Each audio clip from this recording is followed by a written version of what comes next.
የስምረት የዛሬ መግለጫ መቶ የጦርነቱን ተጠያቂነት ለትግራይ ኃይሎች አሳልፎ ሰጥቶ እኔ ብልጽግና መግለጫ ቢጽፍ እንደዚህ ቢጽፍ አይመስለኝም። ስምረት እንደጻፈው የሚጽፍ ከብልጽግና በላይ ብልጽግና ሆነው የሚጽፉት ቅርሻት የሚያስገርም ነገር። ስምረት ፓርቲ ማየው ህልውናው ከአብይ ስልጣን ጋር ነው ያያያዘው። ትልቁ ችግር የሚመስለኝ ስምረት አብይ ሲኖር ነው የሚኖረው። ይኸውልህ አብይ ለምሳሌ የአብይ መንግስት ከትግራይ ያሉ ኃይሎች ድርድር አድርጎ እርቅ ካወረደ እነዚህ ሰዎች ቦታ የላቸውም። በጣም ከአብይ በላይ ነው የሚጨነቁት። ምክንያቱም ህልውናቸው አብይ ነው፣ ደሞዝ የሚከፍላቸው አብይ ነው፣ የሚያኖራቸው አብይ ነው፣ ሁሉም ነገር። ስለዚህ የራሳቸው የሆነ ለትግራይ ህዝብ የሚጠቅም አላማ ኑሯቸው ስታስበው እንዴት ማለት ጄኖሳይድ ከፈጸመ ዋና መሪ ጋር ሆነ እንዴት ትግራይ ነፃ አወጣለሁ ለትግራይ አስባለሁ ልትል ትችላለህ። የስምረት የዛሬ መግለጫ መቶ የጦርነቱን ተጠያቂነት ለትግራይ ኃይሎች አሳልፎ ሰጥቶ እኔ ብልጽግና መግለጫ ቢጽፍ እንደዚህ ቢጽፍ አይመስለኝም። ስምረት እንደጻፈው የሚጽፍ ከብልጽግና በላይ ብልጽግና ሆነው የሚጽፉት ቅርሻት የሚያስገርም ነገር። እኔ ግን የምጠይቃቸው ጥያቄ ይሄንን ከጻፋችሁ በኋላ አሁን ያለው የትግራይ ኃይል እሺ በሆነ ምክንያት ጀስት እንደ ምሳሌ ነው እየተናገርኩ በሆነ ምክንያት ከትግራይ ወጣ ወር ተሸነፈ ወር ተመታ ወር ተደበሰም ህዝቡን ሄዳችሁ አይናችሁ መጣችሁ ታስተዳድሩ ታስባላችሁ። ይሄንን እየጻፋችሁ ይሄንን ፍጅት እየሰበካችሁ ይሄንን ፍጅት እያስቻላችሁ ይሄንን ፍጅት እየሰበካችሁ ቤዚክሊ አሁን ስምረት በዘገናችን ላይ የዘር ፍጅት ተሳታፊ ፓርቲ ነው። ስምረት ከዚህ በኋላ ለኔ ጄኖሳይዳል ፓርቲ ነው። ምክንያቱም እያንዳንዱን የብልጽግናን ቶኪንግ ፖይንት ወስዶ ከዚህ በኋላ ብልጽግና በትግራይ ላይ ለሚወስዳቸው እርምጃዎች ሁሉ ንጣፍ እየሰጠ ስላለ ማለት ነው። በእኔ ማለት ኦፊሻሊ ስምረት ከዚህ በኋላ የዘር ፍጅት ጥምረቱ ፓርትን ፓርስን ተደርጎ መታየት ያለበት አካል አንድ እሱ ያዘ። ይህንን ፍጅት ብልጽግና ጄኖሳይዳል ሜኒያክ መሆኑ ይታወቃል። ከሆነ ዓመታት በፊት በትግራይ ብቻ ነበር ይሄ የሚባለው፣ በኦሮሚያም በተወሰኑ ልሂቃን ዘንድ። ከዛ በኋላ ግን ሁሉንም በፈረቃ እየፈጀ ራሱ ጄኖሳይዳል አገዛዝ መሆኑ በተጨባጭ በተግባር ያረጋገጠ አገዛዝ ነው። የእሱን ቶኪንግ ፖይንትስ ወስደህ ደግሞ ማራገም ያ ጄኖሳይድ እንዲሳካ በስርዓት አድርገ ነው የምቆጥረው። አሁን ይሄንን ካረጋችሁ በኋላ የሚቀር ፖለቲካዊ ካፒታል ይኖረናል ብላችሁ ነው ወይ ያሰባችሁ ያላችሁት? ሪሊ የአንድን ህብረተሰብ ኤግዚስተንስ ኔጌት የሚያደርግ የትግራይ ህብረተሰብን መኖር የማይቀበልን ፓርቲ ቶኪንግ ፖይንትስ ከወሰድክ በኋላ የትግራይ ፓርቲ ሆነ ልትቀጥል የምትችልበት ፊውቸር አለ ብለህ እያሰብክ ያለው እንዴት ነው?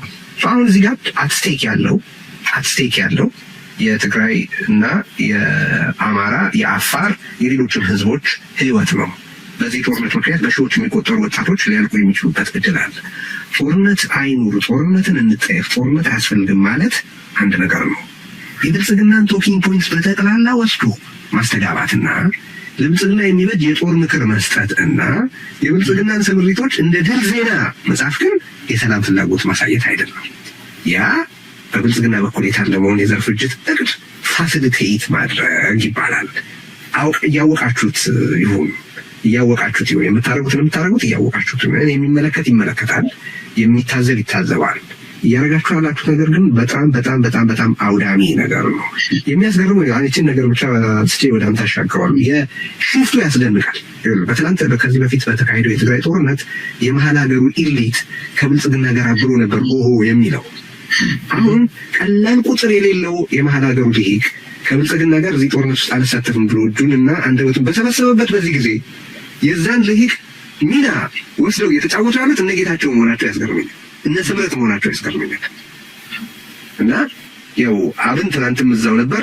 ስምረት የብልጽግና ትግርኛ ተናጋሪ አብን ለመሆኑ መምረጡ በጣም የሚያሰቅቅም ነገር አለው። ቀጥል የነ ጌታቸው የነ ሳሞራ የነ ጻድቃን እንቅስቃሴ በአጠቃላይ ስታይ ሁኔታዎችን አንዳንዴ ማለት እነዚህ ሰዎች ምን እየሆኑ ነው ብለህ ታስባለህ፣ እንደ ሰው ማለት ነው። እኔ ስምረት ፓርቲ ማየው ህልውናው ከአብይ ስልጣን ጋር ነው ያያያዘው። ትልቁ ችግር የሚመስለኝ ስምረት አብይ ሲኖር ነው የሚኖረው።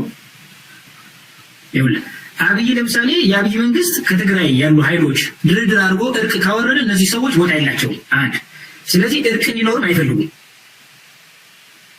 ምክንያቱም አብይን ሲታረቅ የት ጋር እንደሚጥለ ጉዳይ አይደለም ለነጌታቸው አይደለም ለነጻድቃን እነለማም እነገዱም የት እንደጣላቸው ይታወቃል። ስለዚህ ሰውየው የሆነ ማለት የሚከተለው ፕሪንሲፕል ምናምን የሚለው ነገር የለም።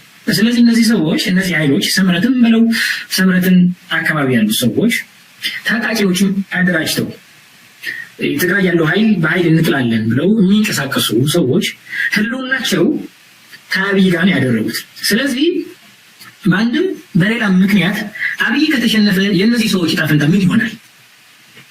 ስለዚህ ለዛ ነው አሁን እኮ ለአብይ ስልጣን ከአብይ በላይ ነው የሚጨነቁት። ምክንያቱም ህልውናቸው አብይ ነው፣ ደሞዝ የሚከፍላቸው አብይ ነው፣ የሚያኖራቸው አብይ ነው፣ ሁሉም ነገር። ስለዚህ የራሳቸው የሆነ ለትግራይ ህዝብ የሚጠቅም ዓላማ ኑሯቸው ስታስበው እንዴት ማለት ጄኖሳይድ ከፈጸመ ዋና መሪ ጋር ሆነ እንዴት ትግራይ ነፃ አወጣለሁ ለትግራይ አስባለሁ ልትል ትችላለህ። ህወሓትን መታገል ከፈለግ እኮ ይሄ መንገድ መምረጥ ተገቢ አይደለም። ሌላ መንገድ መምረጥ ትችላለህ። ብዙ አማራጮች አሉ። ሲጀመር እነዚህ ሰዎች ህወሓትን የነበሩ ሰዎች ናቸው። ምክንያቱም አሁን በልዩነት የወጡት ሲቀጥል ለዛ ነው የሚያወጡት መግለጫ። አሁን ቅድም አብን ስትል ነበር ስምረት። ኧረ አብን አይደለም እንዴ አብንማ ከስምረት ጋር አይነጻጸሩ። በቃ እነዚህ ሰዎች እኮ አንድ አባባል አለ አይደል? የጎባጣ አሽከር አጎንብሶ ይሄዳል። እነዚህ ሰዎች በቃ የምሬን ነው። አብይ ካጎነበሰ ያጎነብሳሉ። ካጎነበሱ ሰዎች ናቸው። እስኪ አስበው። በዚህ አጋጣሚ አንተ ተናግሬው ማለት የምፈልገው ሳሞራና ጻድቃን አብሮ በሚሊተሪ ዙሪያ በወታደራዊ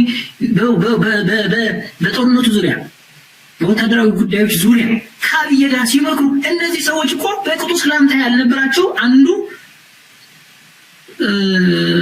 ምንድን ነው የሚባለው 93 አካባቢ ነው አይደል? የተለያዩ እነዚህ ሰዎች ያኛው የተባረረ ነው፣ አንዱን ተባራሪ ነው፣ አንዱን አባራሪ ነው። አስበው። አንዱን በጦርነቱ ወቅት ከትግራይ ጎን የቆመ ነው፣ አንዱን ከአብይ ጎን የቆመ ነው። አሁን ስታስበው እነዚህ ሰዎች እኮ ማለት እርቅ መምጣቱ ወይም ሰላም መሆናቸው አይደለም እንዴ በግለሰቦች የሚገለጽ ጥላቻ ወይም ደግሞ ከህወሓት ጋር አለን ጥላቻ አለን ብለው ጄኖሳይድን ከፈጸመ አካል ጋር ሆኖ አንዱን የትግራይ መኮንኖች ናቸው ጦርነት የሚፈልጉ አብይ ጦርነት አይፈልግም ይላል። አንተ ትብስ እየተባባሉ ያሉ እነዚህ ጀነራሎች እኮ ማለት ጥሩ ነገር ለመስራት ወይ ትግራይ ለመጥቀም አይደለም፣ አሽከር ለመሆን እኮ ነው። አሽከር ለመሆን ማለት እኔ የሰው ልጅ ለስልጣን የሚወዳደር እንጂ አሽከር ለመሆን የሚወዳደር አይመስለኝም ነበር። ደግሞ አስበው ሁለቱም ኢታማዦር ሹም የነበሩ ሰዎች ናቸው። እነጌታቸውም ቢሆን የተለየ ነገር አይናገሩም። አሁን ይኸውልህ በ2013 ጦርነቱ ወቅት የብልጽግና ሰዎች ነበሩ። የአማራ ኤሊትን በለው የኦሮሞ ኤሊትን በለው ብልጽግና ይሁን እንዲሁም የትግራይ ሰዎች ነበሩ። አሁን እንደሚጻፈው ጽሁፍ አይጽፉም። አሁን እንደሚነገረው ነገር አይናገሩም። እና ታመጣ ነበሩ ከብልጽግና ጋር ስለዛ ነበሩ። አሁን እነዚህ ሰዎች እኮ ሁሉንም የሚያስንቁት ምን ለማግኘት ነው?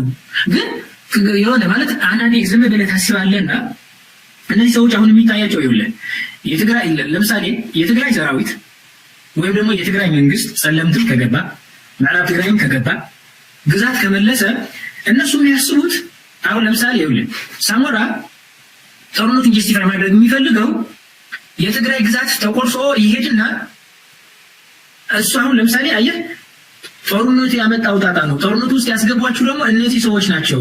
እኔ ደግሞ ይሄ ጦርነት አያስፈልግም ብዬ ነበር ብሎ እሱ ለራሱ ነፃ ለማውጣት ምዕራብ ትግራይ እንዲሄድ ይፈልጋል። ለዛ ነው ተመለሰ አልተመለሰ ችግር የለም ከሱ ላይ ይመለሳል ምናምን